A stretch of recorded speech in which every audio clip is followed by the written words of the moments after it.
Assalamualaikum warahmatullahi wabarakatuh.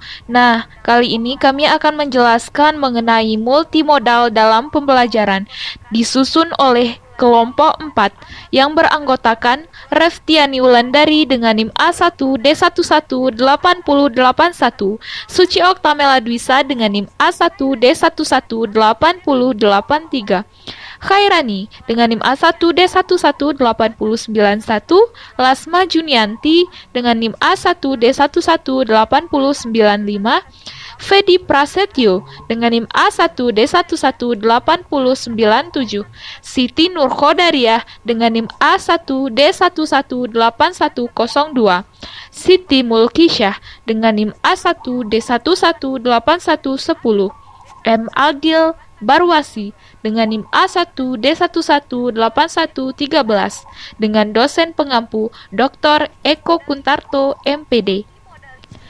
Multimodality.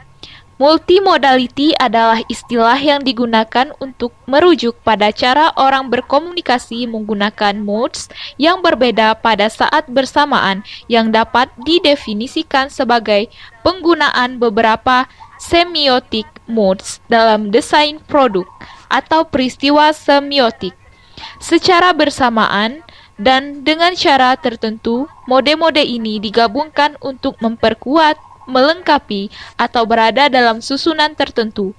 Kress and Van Leeuwen, 2001. Semitoic mode. Mode adalah a socially and culturally shaped research for making meaning. Mode dipahami sebagai sumber yang berbentuk secara sosial dan budaya untuk mengomunikasikan makna. Bessemer dan Kress, 2008. Kress dan Van Leeuwen, 2002, bahkan berargumen bahwa warna adalah juga salah satu semitoic mode, sebab makna sebuah warna bisa berbeda dalam konteks berbeda dan dari warna-warna lainnya. Layout termasuk di dalam blank space, ruang kosong, seperti pada koran adalah contoh lain semitoic mode. Kress and Van Leeuwen, 2006. Semitoic mode sebagai alat dan cara yang tersedia dan berterima dalam sebuah budaya yang dapat digunakan untuk menyampaikan pesan yang ingin disampaikan dan makna, representasi cara pandang, serta pemaknaan terhadap dunia yang akan ditawarkan. Langkah analisa teks gambar. Pertama, menggunakan langkah analisis ini, kita harus memperlakukan image seperti bahasa. Ini artinya image diyakini sebagai bahan verbal. Metafungsi pertama yang direalisasikan oleh image adalah intentional. Bagaimana gambar merepresentasikan pengalaman? Dalam image, hal ini dapat dilihat pada bagaimana misalnya objek atau represented participant atau item dalam image berhubungan dengan objek lain. Metafungsi kedua yang direalisasikan oleh image adalah interpersonal. Ketika menganalisis image, kita terlihat secara kritis bagaimana hubungan yang tercipta dan memiliki antara pembuat, yang melihat, dan objek yang ada dalam gambar. Dalam image, ini direalisasikan melalui gaze atau tatapan dan arahan tatapan, ukuran frame dan shot, serta perspektif atau angle. Metafungsi ketiga yang direalisasikan image adalah tekstual, artinya kita harus melihat bagaimana image disusun dan disajikan, seperti dalam kalimat pada bahasa verbal. Bagaimana elemen dalam kalimat disusun akan mempengaruhi makna kalimat secara keseluruhan. Kedua, setelah melihat image dengan kerangka pandang tiga metafungsi bahasa, langkah selanjutnya dalam prosedur analisa gambar adalah penggambaran atau identifikasi. Seringkali menggambarkan sebuah objek dipandang lebih gampang dari menganalisanya. Menganalisa dianggap jauh lebih hebat daripada menggambarkan atau mendeskripsikan. Salah satunya karena pandangan bahwa dalam menganalisa kita menggunakan nalar kritis kita untuk menemukan hubungan yang satu dengan yang lain. Penerapan dan hasil analisis. Berikut ini contoh sederhana bagaimana langkah-langkah analisa yang dijelaskan di atas dapat diterapkan. Analisa dilakukan pada dua buah gambar. Gambar 1. Analisis atau signifikansi. Vektor dalam gambar ini direalisasikan melalui tatapan mata, bergerak dari anak menuju ibu. Dengan demikian, anak menjadi rektor atau reaktor, sementara ibu menjadi fenomena, seseorang yang kegiatannya diceritakan. Dari sudut pandang conventional layout, pada gambar di atas, ibu dan apa yang dilakukannya adalah given, sementara anak adalah neo. Biru sebagai warna baju anak termasuk warna lembut dan biasanya dianggap menggambarkan ketenangan. Warna baju ibu oranye yang dibungkus coklat. Oranye biasanya dianggap diantaranya menggambarkan semangat. Sementara warna coklat, warna dapat dimaknai bahwa ibu bersemangat, senang melakukan apa yang dianggap seharusnya dilakukan oleh seorang ibu atau istri. Dalam konteks gambar 1, kalimat yang diucapkan anak mengidentifikasi ruangan sebagai dapur. Dalam hal ini, ibu menjadi aktor yang sedang melakukan pekerjaan yang sudah seharusnya dilakukan, yaitu memasak di dapur. Gambar kedua, pada gambar ini ada dua partisipan, yaitu anak dan ayah. Arah vektor memposisikan anak sebagai aktor yang menceritakan, sementara ayah adalah goal yang kegiatannya diceritakan. Tatapan kedua partisipan tidak diarahkan pada kita sebagai interaktif partisipan. Mereka tidak menuntut kita, mereka menawarkan sesuatu pada kita. Dalam konteks ini, anak menawarkan pada kita untuk bersama mengobservasi apa yang ayah lakukan. Ukuran gambar dan partisipan dalam gambar kecil sehingga kita sebagai represented participant memiliki kekuasaan yang lebih besar terhadap mereka dibanding mereka terhadap kita. Posisi anak yang ada di kiri adalah given. Bila dihubungkan dengan gambar sebelumnya, anak pada gambar ini bukan lagi sesuatu yang baru, sementara ayah adalah neo. Hubungan yang verbal dengan yang visual. Image atau gambar memiliki beragam hubungan yang mungkin dengan verbal atau kata-kata. Bagi Barthes atau dikutip dalam Kress and Van Leeuwen 2006, verbal menambah atau memperluas extent, maka image dan sebaliknya, atau verbal menjelaskan elaborate image dan sebaliknya. Komponen visual text. Image adalah sebuah pesan yang disusun dan diatur secara mandiri, berhubungan dengan teks verbal, tapi tidak tergantung atau garis miring dari peneliti padanya. Kress dan Van Leeuwen. Visual dan verbal yang digunakan sebagai mode untuk menyampaikan pesan dalam sebuah teks memiliki intersemiotic relationship. Hubungan antar mode semiotik yang beragam. Hubungan antara keduanya bisa merupakan intersemiotic repetition, intersemiotic synomic, atau similarity relations, intersemiotic antinomy, atau option relationship, intersemiotic hypinomy, atau class-subclass relation, intersemiotic meronymy, atau part-whole relation, intersemiotic collation, atau expectancy relation. Royce 2002. Pentingnya penggunaan pendekatan multimodal dalam pembelajaran. Bahasa merupakan alat komunikasi manusia dalam menyampaikan ide, gagasan, perasaan, dan pernyataan. Dengan kata lain, manusia tidak dapat dipisahkan dengan bahasa karena manusia dalam setiap aktivitasnya akan membutuhkan bahasa sebagai suatu hal yang penting dalam menjalani proses kehidupannya. Dalam interaksi interpersonal, Sinar 2012 131 menyatakan bahwa ada 3 unsur penting yang ikut ambil bagian komunikasi, yaitu yang pertama verbal, yang kedua bunyi atau suara atau bahasa lisan atau graf atau bahasa tulisan, yang ketiga visual. Konsep pendekatan multimodal. Multimodal adalah istilah yang digunakan untuk merajuk pada cara orang berkomunikasi menggunakan modes yang berbeda pada saat bersamaan. Kress dan Van Leeuwen, 1996. Multimodal bukanlah fenomena baru. Masyarakat era ini akan mengalami dunia secara multimodal dengan menggunakan bahasa, gambar, gerak tubuh, tindakan, suara, dan sumber daya. Pendekatan multimodal dan visualisasi. Menurut Rapp dan Corby, 2008, dikotomi kunci dapat didefinisikan saat mengklarifikasi visualisasi sebagai strategi untuk menambah representasi nonverbal dari teks. Pendekatan multimodal dan visualisasi itu ada dua. Yang pertama, visualisasi internal. Yang kedua, visualisasi eksternal. Visualisasi internal yaitu menciptakan gambar atau nonverbal mental dari informasi yang disajikan dalam teks.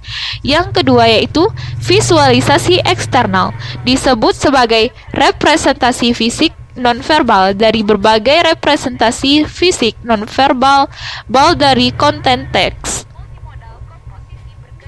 Dalam analisis multimodal, komposisi berkaitan dengan adanya makna representasional dan interaktif dengan gambar yang menuntut Kress dan Leeuwen 2006 dilakukan melalui 3 sistem, yaitu information value atau nilai informasi, yang kedua silence atau tonjolan, yang ketiga framing atau bingkai.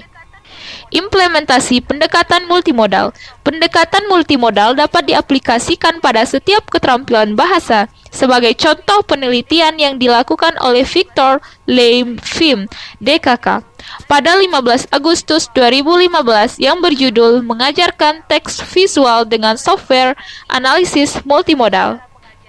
Meningkatkan minat untuk memahami cara mengajar teks visual serta menggambarkan literasi digital dan literasi visual di sekolah-sekolah di Singapura seperti menggunakan yang pertama menggunakan perangkat lunak, yang kedua aplikasi software multimodal, yang ketiga tampilan aplikasi gambar panorama.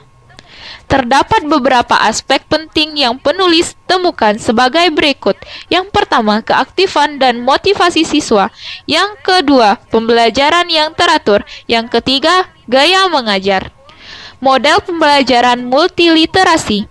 Multiliterasi adalah keterampilan menggunakan beragam cara untuk menyatakan dan memahami ide-ide dan informasi dengan menggunakan bentuk-bentuk teks konvensional maupun teks inovatif, simbol, dan multimedia. Abidin 2015, halaman 3. Pembelajaran multiliterasi merupakan pembelajaran yang bersifat menantang agar siswa mampu mengkaji dan menerapkan literasi praktis. Hal ini memiliki peranan sebagai penghubung untuk mempelajari berbagai konsep lintas kurikulum. Ivanik dalam Abidin 2014, halaman 186. Pembelajaran multiliterasi merupakan salah satu desain pembelajaran yang digunakan dalam konteks kurikulum 2013. Konsep multiliterasi dirancang untuk menjawab kebutuhan keterampilan yang diperlukan di abad 21. Pembelajaran multiliterasi melibatkan banyak model dan strategi belajar sehingga senantiasa melibatkan siswa untuk senantiasa aktif dalam mengajukan pertanyaan atau membuat simpulan sendiri. Melalui pembelajaran multiliterasi yang bersifat menantang, diharapkan siswa mampu memiliki rasa percaya diri, cerdas, komunikatif, berani, dan berkarakter. Salah satu multiliterasi yang dapat diterapkan dalam pembelajaran adalah model multiliterasi investigasi. Penggunaan model ini bersifat luas. Kegiatan penyelidikan dapat dilakukan dari berbagai sumber data, baik sumber data berupa lokasi, peristiwa, maupun sumber data kepustakaan atau dokumentasi. Tujuan model multiliterasi. Menurut Abidin 2015 halaman 236, model pembelajaran multiliterasi memiliki 3 tujuan, yakni yang pertama, kepemilikan atas dan peningkatan keterampilan belajar abad ke-21. Yang kedua, pemahaman yang mendalam terhadap berbagai konsep proses dan sikap ilmiah disiplin ilmu yang sedang dipelajari.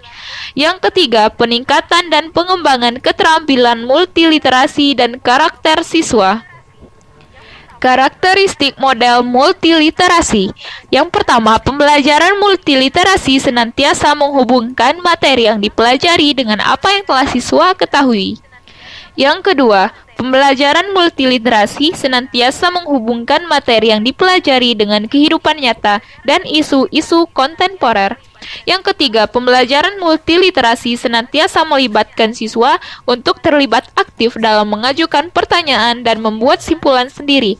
Yang keempat, pembelajaran multiliterasi memberikan banyak peluang untuk mempelajari materi pembelajaran secara mendalam sekaligus menyimpan pemahaman yang diperoleh dalam memori jangka panjang siswa. Yang kelima, pembelajaran multiliterasi senantiasa menggunakan kerja kolaboratif dalam mengkonstruksi makna dan sudut pandang atas materi yang sedang dipelajari. Yang terakhir, pembelajaran multiliterasi melibatkan berbagai ragam belajar sebagai sarana mengkonstruksi pemahaman baru. Pembelajaran multiliterasi melibatkan banyak strategi belajar. Sintaks model multiliterasi investigasi. Abidin 2015 halaman 238 merumuskan sintaks model multiliterasi investigasi yang terdiri dari 8 tahapan, yakni menetapkan fokus pencaharian, yang kedua menetapkan lokasi pencaharian, yang ketiga menentukan tujuan, yang keempat melaksanakan pengumpulan data, yang kelima mencatat data, yang keenam menganalisis data, yang ketujuh membuat kesimpulan, dan yang kedelapan memproduksi laporan. Langkah-langkah pelaksanaan model multiliterasi investigasi. Yang pertama, siswa menentukan fokus pengalaman berdasarkan tema yang telah ditentukan. Yang kedua, siswa menentukan maksud dan tujuan pengamatan. Yang ketiga, siswa membuat kerangka laporan. Yang keempat, mengumpulkan data, mencatat data. Yang kelima, analisis dan sintesis. Yang keenam, membuat kesimpulan. Yang ketujuh, merevisi dan mengedit draft laporan pengamatan. Yang kedelapan, menyiapkan laporan akhir. Yang kesembilan, mempresentasikan laporan akhir. Rasa ingin tahu. Rasa ingin tahu merupakan setiap perilaku alami ingin tahu. Terbukti dengan pengamatan di banyak spesies hewan dan merupakan aspek emosional dari makhluk hidup yang menimbulkan eksplorasi, investigasi, dan belajar. Pada dasarnya, itu menggambarkan jumlah yang tidak diketahui mekanisme psikologis dari perilaku yang memiliki efek. Faktor-faktor yang mempengaruhi sikap rasa ingin tahu. Yang pertama, faktor lingkungan rumah. Cara mendidik dari orang tua kepada peserta didik. Yang kedua, faktor lingkungan sekolah, yaitu bagaimana pendidik mengajarkan atau mengarahkan bagaimana peserta didik menjadi anak yang mempunyai sikap rasa ingin tahu. Yang ketiga, faktor lingkungan masyarakat, yaitu bagaimana cara mendidik peserta didik mempunyai sikap rasa ingin tahu. Upaya guru untuk menumbuhkan sikap rasa ingin tahu. Menurut Desmita 2012 halaman 190, berikut upaya-upaya mengembangkan rasa ingin tahu pada peserta didik. Yang pertama, mengembangkan proses belajar mengajar yang demokratis, yang memungkinkan anak merasa dihargai. Yang kedua, mendorong anak untuk berpartisipasi aktif dalam pengambilan upaya guru untuk menumbuhkan sikap rasa ingin tahu. Menurut Desmita 2012 halaman 190, berikut upaya-upaya mengembangkan rasa ingin tahu pada peserta didik. Yang pertama, mengembangkan proses belajar mengajar yang demokratis, yang memungkinkan anak merasa dihargai. Yang kedua, mendorong anak untuk berpartisipasi aktif dalam pengambilan keputusan dan dalam berbagai kegiatan sekolah. Yang ketiga, memberikan kebebasan kepada anak untuk mengeksplorasi lingkungan, mendorong rasa ingin tahu mereka. Yang keempat, penerimaan positif tanpa syarat kelebihan dan kekurangan anak, tidak membeda-bedakan anak yang satu dengan yang lain. Yang kelima, menjalin hubungan yang harmonis dan akrab dengan anak. Indikator rasa ingin tahu. Yang pertama, siswa mampu merespons secara positif terhadap unsur yang baru di lingkungan mereka. Yang kedua, mengamati lingkungan untuk mencari pengalaman baru. Yang ketiga, yaitu penuh perhatian terhadap rangsangan yang ada. Hasil belajar. Hasil belajar siswa merupakan kemampuan yang diperoleh anak sebagai tingkat keberhasilan yang dicapai melalui proses belajar mengajar, dinyatakan dalam angka-angka sebagai pencapaian tujuan pembelajaran. Tujuan penilaian hasil belajar. Penilaian hasil belajar oleh pendidik. Yang pertama, memantau kemajuan belajar. Yang kedua, memantau hasil belajar. Dan yang terakhir, mendeteksi kebutuhan perbaikan hasil belajar peserta didik secara berkesinambungan. Yang kedua yaitu penilaian hasil belajar oleh pendidik.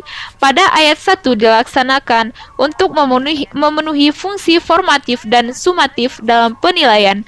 Yang ketiga, penilaian hasil belajar oleh pendidik. Yang pertama, mengetahui tingkat penguasaan kompetensi. Yang kedua, menetapkan ketuntasan penguasaan kompetensi. Yang ketiga, menetapkan program perbaikan atau pengayaan berdasarkan tingkat penguasaan kompetensi. Dan yang terakhir, memperbaiki proses pembelajaran. Macam-macam penilaian hasil belajar. Yang pertama, pemahaman konsep atau aspek kognitif. Yang pertama yaitu ulangan harian, yang kedua ulangan semester, dan yang ketiga ulangan umum. Yang kedua, keterampilan proses atau aspek psikomotorik.